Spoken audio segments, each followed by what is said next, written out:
I remember my first ride on Great Bear at Hersheypark. It was 2004 and Storm Runner was the new kid on the block. After getting my first rides on Storm Runner, I was ready to go check out the other coasters in the park. Great Bear had always piqued my interest, and I was excited to finally check it out. The roller coaster instantly became my second favorite ride at Hershey, right behind Storm Runner. Well, it's been 16 years since then, and I've gotten plenty more rides on this coaster throughout the years, but has it held up? Let's find out. Presentation. Situated on top of the mountain, it takes a height to get up to Great Bear's station. There is no theming to speak of, which I wouldn't expect any, but how well the ride interacts with the other attractions in the park is what sets Great Bear apart from the other inverted coasters. The track is somewhat bland gray and black color, but the bright pinkish purple and yellow trains really pop against the track. I had a fun time shooting this ride. It's such a photogenic ride. If able to, I would spend hours in this area of the park taking photos and video of this neat inverted coaster bending across the mountainside.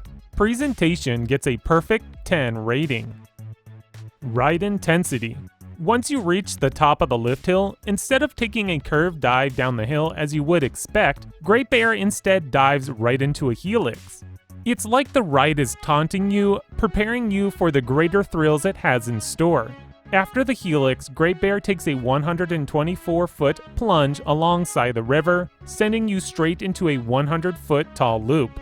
This first inversion is really intense, packing in the G's. The ride now strolls along the river before shooting back up into an Immelman. This inversion sends you diving over the pathway below and then instantly flies back up into a fantastic zero-G roll. This inversion is snappy, smooth, and forceful.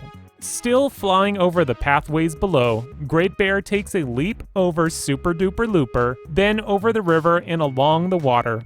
The coaster is now ready to complete its final inversion, a corkscrew. Just like the zero-G roll, this inversion is quick and snappy, delivering some good, positive forces. After the turn, the train enters a small section of straight track that leads right into the brakes. The coaster may be on the shorter side, with only 2,800 feet of track, but every inch of that track is utilized to its fullest extent.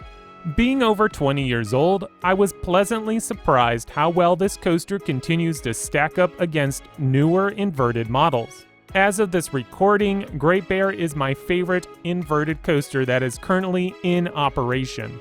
From the helix right through that last inversion, Great Bear keeps up the intensity, making this a forceful ride, earning a decent 9 score. Fun factor. I just mentioned that this is my favorite invert, so with no surprise, fun factor will get a perfect 10 score. I love this coaster. The way it interacts with the log flume and Super Duper Looper is just amazing. The coaster was expertly crafted to fit into the place that it occupies. Each inversion is fun and forceful, and the pacing is up there as one of the best for an invert.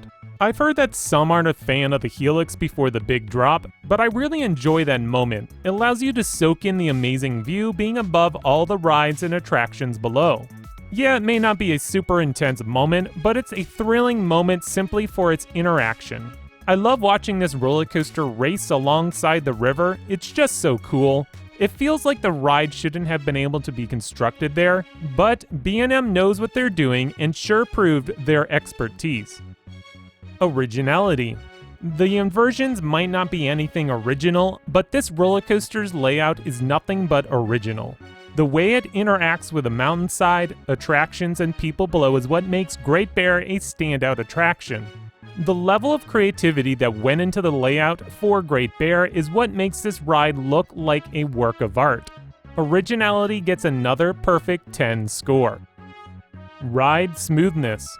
Not only is this coaster intense, it's butter smooth. I've been on newer B&Ms that haven't held up as well as Great Bear has. No headbanging, just pure fun. Great Bear operates how a B&M should. Fun, forceful, and smooth. Ride smoothness gets a 10 rating. Alright, the final score comes to 9.8, which is almost a near perfect rating. It's the highest score I have ever given an inverted roller coaster. Without repeating myself, Great Bear is a work of art that takes full advantage of the land it has to work with. Being 22 years old, B&M has created a ride that still operates just as great as any modern coaster. Candemonium, Skyrush, and Stormrunner may steal all the attention at Hersheypark, but don't forget about this jewel of a coaster sitting over on top of the mountain. My personal rating is going to be a 10. Great Bear basically has everything I'm looking for in an invert. As to where the best place to ride this coaster is, I say take the front row. That way you'll have the best view overall, which really allows you to soak in all the near-miss collisions along the way. The back row is also a great place to be and is where you will experience the strongest forces. Alright, well that was my review of Great Bear. Let me know what you think of this B&M coaster in the comments below. If you enjoyed this review, please click on that like button. And as always, subscribe so you won't miss out on more great content coming your way by XscreamThrills.